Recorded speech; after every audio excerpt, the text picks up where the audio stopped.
In less than a minute, you can go online and buy signatures, hair, and even foot scrapings from serial killers. And while that may be distasteful to many of us, it's all perfectly legal. In a KVUE special assignment, Clara Tuma takes a look at one man's efforts to stop others from making crime pay. At a time when you can buy almost anything online, it should be no surprise you can also buy this. Hair from Charles Manson, drawings from Danny Rolling, or a brick from an apartment where Jeffrey Dahmer once lived. It's the most nauseating and disgusting feeling in the world. Andy Kahn is so offended by memorabilia from serial killers, he's come up with a new name for them, Murderabilia, and he's got quite a collection, including hair from the so-called Sunset Strip killer in California, fingernails from Roy Norris, who worried they would fall into the hands of a Haitian voodoo priest, and prison-issued socks from Lawrence Bittaker, who, along with Roy Norris, killed 5 teenagers in California in the late 1970s.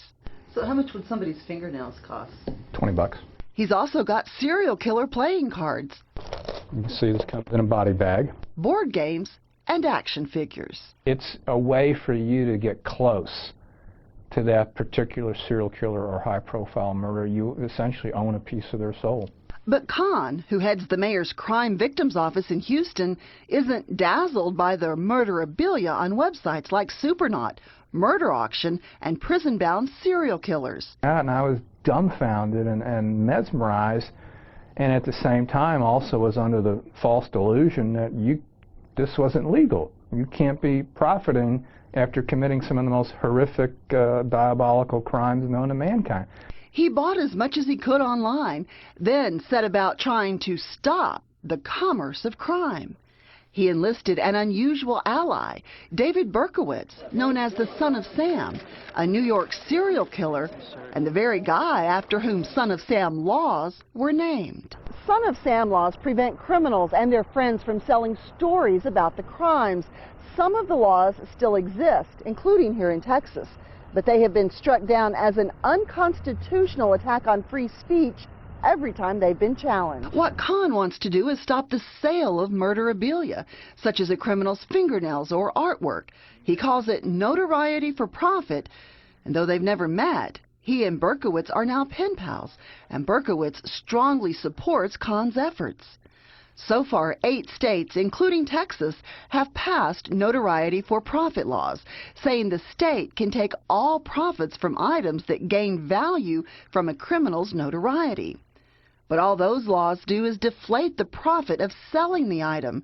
There's no law against buying them anywhere in the country. We kind of came up with the idea that the only way we're really going to truly battle this insidious, despicable industry is via federal law, because frankly you're dealing with interstate commerce. Texas Senator John Cornyn introduced a bill in Congress in 2007 that would have made it illegal for inmates to ship items out of prison for sale, but the bill went nowhere. Still, Kahn persists, giving lectures and showing off his unusual collection. You just shouldn't be able to rob, rape, and murder and then turn around and make a buck off of it. You know, as much as I'm a believer in free enterprise and capitalism, you have to draw the line somewhere. I absolutely support his efforts. Lori Bible has faced the murderabilia issue head-on. In 1991, her sister Colleen Reed was abducted from a South Austin car wash and murdered by serial killer Kenneth McDuff. It's something I live with all the time. Birthdays, anniversaries. McDuff was executed in 1998, but his signature is still for sale today. We found this envelope going for $295. It's just sick that people would want to sell it, that people would want to buy it. Bible has worked with Kahn and says she and other crime victims have a hard enough time surviving without making celebrities out of criminals and seeing how crime pays. Clara Tuma, KVUE News.